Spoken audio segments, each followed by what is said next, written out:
Hi friends, എല്ലാവർക്കും recipes by രേവതിയുടെ ഒരു പുതിയ എപ്പിസോഡിലേക്ക് സ്വാഗതം. രാവിലെ ബ്രേക്ക്ഫാസ്റ്റ് ആയിട്ടോ ഈവനിങ് സ്നാക്കായിട്ടോ ഒക്കെ കഴിക്കാൻ വേണ്ടി പറ്റിയ നല്ലൊരു പലഹാരത്തിൻ്റെ റെസിപ്പിയുമായിട്ടാണ് ഇന്ന് ഞാൻ വന്നിരിക്കുന്നത്. ആവിയിൽ വേവിച്ചെടുത്ത വളരെ ഹെൽത്തി ആയിട്ടുള്ള ഈ ഒരു പലഹാരം എങ്ങനെയാണ് ഉണ്ടാക്കുന്നത് നമുക്കൊന്ന് നോക്കിയിട്ട് വരാം. അതിനായിട്ട് ആദ്യം തന്നെ ഞാനിവിടെ ഒരു പാൻ വെച്ചിട്ടുണ്ട്. അതിലേക്ക് 1.5 കപ്പ് അളവ് വെള്ളം ഒഴിച്ചു കൊടുക്കുന്നുണ്ട്. ഈ ഒരു പലഹാരം നമുക്ക് രണ്ട് രീതിയിൽ തയ്യാറാക്കിയെടുക്കാം. ഒന്ന് ഉരുളക്കിഴങ്ങ് ചേർത്തിട്ടും അല്ലാതെയും തയ്യാറാക്കിയെടുക്കാം. ഞാനിപ്പോൾ ഇന്നിവിടെ ഉരുളക്കിഴങ്ങ് ചേർത്തിട്ടാണ് തയ്യാറാക്കിയെടുക്കാൻ വേണ്ടി പോകുന്നത്. അതിനായിട്ട് ഒരു വലിയ ഉരുളക്കിഴങ്ങ് എടുത്തിട്ടുണ്ട്. അതിൻ്റെ തൊലിയൊക്കെ കളഞ്ഞ് ഒന്ന് ഗ്രേറ്റ് ചെയ്തെടുത്തിരിക്കുന്നതാണ്. ഗ്രേറ്റ് ചെയ്യുമ്പോൾ വെള്ളത്തിലേക്ക് ഗ്രേറ്റ് ചെയ്തിടാൻ വേണ്ടി ശ്രദ്ധിക്കുക. അതുപോലെ തന്നെ വെള്ളം നല്ലപോലെ പിഴിഞ്ഞ് മാറ്റിയതിന് ശേഷം വേണം ഇട്ട് കൊടുക്കാൻ വേണ്ടിയിട്ട്. ഇതിൻ്റെ കൂടെ തന്നെ ഞാനിവിടെ ചേർത്ത് കൊടുത്തിരിക്കുന്നത് ഒരു ചെറിയ ക്യാരറ്റ് ചെറുതായിട്ട് ഗ്രേറ്റ് ചെയ്തെടുത്തിരിക്കുന്നതാണ്. പച്ചക്കറിയൊക്കെ ഞാനിപ്പോൾ ഗ്രേറ്ററിലൂടെയാണ് ഗ്രേറ്റ് ചെയ്തെടുത്തിരിക്കുന്നത്. ഇതിലേക്ക് നമുക്ക് ആവശ്യത്തിന് ഉപ്പും കൂടെ ചേർത്ത് കൊടുക്കാം. ഞാനിവിടെ 3/4 ടീസ്പൂണിൻ്റെ അടുത്ത് ഉപ്പാണ് ചേർത്ത് കൊടുത്തിരിക്കുന്നത്. എല്ലാം കൂടെ ഒന്ന് ആദ്യം ഇളക്കി യോജിപ്പിച്ച് കൊടുക്കാം.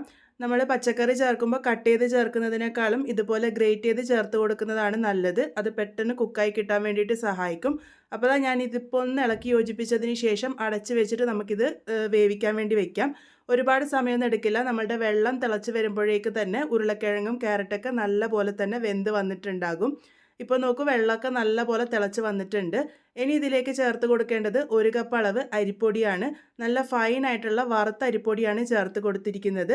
പത്തിരിപ്പൊടി എന്നൊക്കെ പറഞ്ഞ് സൂപ്പർ മാർക്കറ്റിൽ വാങ്ങാൻ കിട്ടുന്ന ആ ഒരു പൊടിയാണ് ചേർത്ത് കൊടുത്തിരിക്കുന്നത്. ഇനി എല്ലാം കൂടെ നമുക്കൊന്ന് നല്ല പോലെ മിക്സ് ചെയ്തെടുക്കണം. ഫ്ലെയിം ലോയിൽ വെച്ചോളൂ, എന്നിട്ട് നല്ല പോലെ തന്നെ മിക്സ് ചെയ്തെടുത്തോളൂ.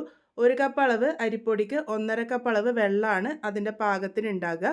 അപ്പോൾ ഞാനിതിപ്പോൾ നല്ല പോലെ തന്നെ മിക്സ് ചെയ്തെടുത്തിട്ടുണ്ട്. അതിൻ്റെ വെള്ളപ്പറ്റൊക്കെ നല്ലപോലെ മാറി ഒരു ഡോ പരുവത്തിലായി വന്നിട്ടുണ്ട്.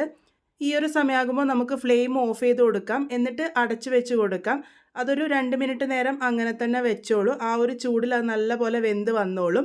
അതിനുശേഷം ഞാനിവിടെ വേറൊരു പാത്രത്തിലേക്ക് മാറ്റിയിട്ടുണ്ട്, ചൂടൊക്കെ ഒന്ന് ആറി വരാൻ വേണ്ടിയിട്ട്. ചൂടൊരല്പം മാറി വന്നതിന് ശേഷം ഞാനിവിടെ കുഴച്ചെടുക്കാൻ വേണ്ടി പോകുകയാണ്. കയ്യിലേക്ക് ഞാനിപ്പോൾ ഇവിടെ 1 ടീസ്പൂൺ അളവിൽ എണ്ണ എടുത്തിട്ടുണ്ട്. എണ്ണ നിങ്ങൾക്ക് ഒന്നിക്കിൽ ഇപ്പം ചേർത്ത് കൊടുക്കാം, അല്ലാന്നുണ്ടെങ്കിൽ വെള്ളം തിളപ്പിക്കുമ്പോഴും ചേർത്ത് കൊടുത്താൽ മതിയാകും. ഇപ്പം ഞാൻ എണ്ണയൊക്കെ ചേർത്ത് കൊടുത്ത് നല്ലപോലെ ഒന്ന് കുഴച്ചെടുക്കുന്നുണ്ട്. ഇതുപോലെ കുഴച്ചെടുക്കുമ്പോഴാണ് നല്ലൊരു സോഫ്റ്റ് ആയിട്ടുള്ള കൂട്ട് തയ്യാറാക്കി എടുക്കാൻ വേണ്ടി പറ്റുന്നത്. അപ്പോൾ ഇതുപോലെ തന്നെ നന്നായിട്ട് തന്നെ ഒന്ന് കുഴച്ചെടുക്കാൻ വേണ്ടിയിട്ട് ശ്രദ്ധിക്കുക. അപ്പോൾ ഇതിപ്പോൾ ഒന്ന് കുഴച്ചെടുത്തതിന് ശേഷം ഞാനിവിടെ 1/2 ടീസ്പൂൺ അളവിൽ ചില്ലി ഫ്ലേക്സ് ചേർത്ത് കൊടുക്കുന്നുണ്ട്. ചില്ലി ഫ്ലേക്സ് ഇല്ലാന്നുണ്ടെങ്കിൽ മുളക് പൊടി ചേർത്താൽ മതി. അതുപോലെ തന്നെ 1/4 ടീസ്പൂൺ അളവിൽ സാധാരണ ജീരകമാണ് ചേർത്ത് കൊടുത്തിരിക്കുന്നത്. അതും കൂടെ ചേർത്ത് കൊടുത്തതിന് ശേഷം നമുക്കിത് നന്നായിട്ട് നീഡ് ചെയ്തെടുക്കാം. ഇത് നിങ്ങൾക്ക് ആദ്യമേ വേണമെങ്കിലും ചേർത്ത് കൊടുക്കാം. ഞാനിതൊന്ന് കുഴച്ചെടുത്തതിന് ശേഷമാണ് ചേർത്ത് കൊടുത്തിരിക്കുന്നത്. എല്ലാം കൂടെ ഞാനിപ്പോൾ ഇവിടെ നന്നായിട്ട് തന്നെ ഒന്ന് കുഴച്ചെടുക്കുന്നുണ്ട്.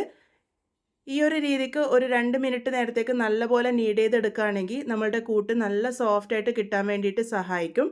അപ്പോൾ ഞാൻ ഇതുപോലെ നന്നായിട്ട് നീഡ് ചെയ്തെടുത്തിട്ടുണ്ട്. നല്ല സോഫ്റ്റ് ആയിട്ടുള്ള കൂട്ട് തയ്യാറായി കിട്ടിയിട്ടുണ്ട്. അപ്പോൾ ഇതുപോലെ വേണം നമ്മളുടെ കൂട്ട് ഉണ്ടാകാൻ വേണ്ടിയിട്ട്. ഇനി ഇത് ഏത് പാത്രത്തിലാണോ വേവിച്ചെടുക്കാൻ വേണ്ടി പോകുന്നത് ആ ഒരു പാത്രം നല്ലപോലെ ഞാനിവിടെ എണ്ണ തടവിയെടുക്കുന്നുണ്ട്. ഇതുപോലെ എണ്ണ എന്തായാലും തടവാൻ വേണ്ടി ശ്രദ്ധിക്കണം. അതിനുശേഷം ഞാനിവിടെ ഉരുട്ടിയെടുക്കാൻ വേണ്ടി പോകുകയാണ്. കയ്യിൽ കുറച്ച് എണ്ണയൊന്ന് സ്പ്രെഡ് ചെയ്ത് കൊടുത്തിട്ടുണ്ട്. എന്നിട്ട് ഇതുപോലെ ചെറിയ ഉരുളകളായിട്ട് ഒന്ന് ഉരുട്ടിയെടുക്കാം. ഇത് നമ്മൾ സാധാരണ പിടിയൊക്കെ ഉണ്ടാക്കുമ്പോൾ തയ്യാറാക്കുന്ന ആ ഒരു രീതിക്ക് തന്നെയാണ് തയ്യാറാക്കിയെടുത്തിരിക്കുന്നത്. ഇതുപോലെ ഒന്ന് ഉരുട്ടിയെടുത്തതിന് ശേഷം കൈ ഉപയോഗിച്ച് ഒന്ന് നടുഭാഗത്തേക്കായിട്ട് ഒന്ന് പ്രസ് ചെയ്ത് കൊടുക്കുന്നുണ്ട്. അപ്പോൾ ഒരു നല്ലൊരു ഷേപ്പ് കിട്ടും. ഇതുപോലെ ഉണ്ടാക്കണമെന്നില്ല, നിങ്ങൾക്ക് ഉരുട്ടിയിട്ട് വേണമെങ്കിലും ഇട്ട് കൊടുക്കാവുന്നതാണ്. ഇതുപോലെ ഉണ്ടാക്കി കഴിഞ്ഞാൽ കാണാൻ ഒന്നും കൂടെ ഭംഗി ഉണ്ടാവുന്നു മാത്രം. ഇതുപോലെ തന്നെ ഞാൻ ബാക്കിയുള്ളതൊക്കെ റെഡിയാക്കി എടുത്തിട്ടുണ്ട്. ഇനി നമ്മളിത് ആവിയിൽ വേവിച്ചെടുക്കാനാണ് പോകുന്നത്. അതിന് വേണ്ടിയിട്ട് സ്റ്റീമർ നേരത്തെ തന്നെ വെള്ളം ഒഴിച്ചിട്ട് ആവി വരാൻ വേണ്ടി വെച്ചിരുന്നു. നല്ലപോലെ ആവി വന്നതിന് ശേഷം നമ്മൾ ആ ഒരു പാത്രം ഇതിലേക്ക് ഇറക്കി വെക്കാം.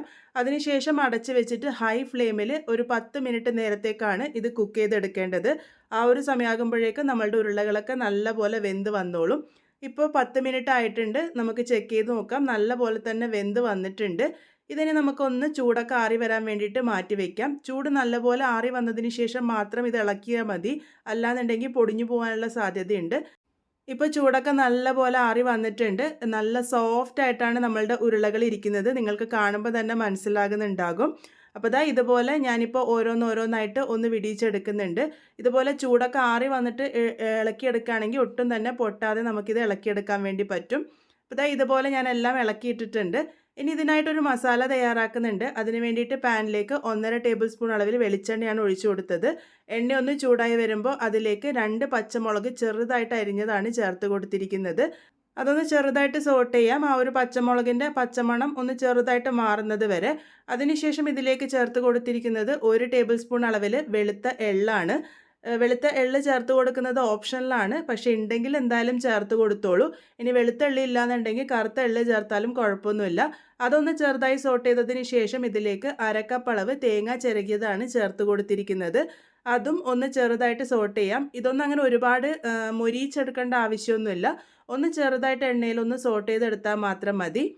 അപ്പോൾ ഇതുപോലെ ഒന്ന് ചെറുതായി സോട്ട് ചെയ്തെടുത്തതിന് ശേഷം ഇതിലേക്ക് ഒരു 1/2 ടീസ്പൂൺ അളവിൽ മാഗി മസാലയാണ് ഞാനിവിടെ ചേർത്ത് കൊടുത്തിരിക്കുന്നത്. ഇത് സൂപ്പർ മാർക്കറ്റിൽ വാങ്ങാൻ കിട്ടുന്നതാണ്.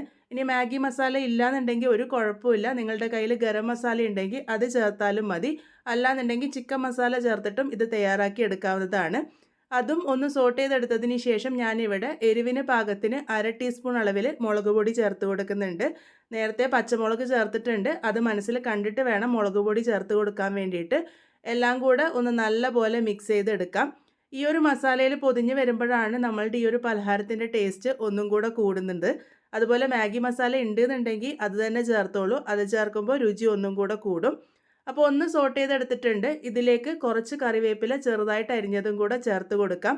നിങ്ങളുടെ കയ്യിൽ മല്ലിയില ഉണ്ടെങ്കിൽ അതും കൂടെ ചേർത്ത് കൊടുക്കാവുന്നതാണ്. എൻ്റെ കയ്യിൽ മല്ലിയില ഇല്ലാത്തതുകൊണ്ട് ഞാനിവിടെ ചേർത്ത് കൊടുത്തിട്ടില്ല.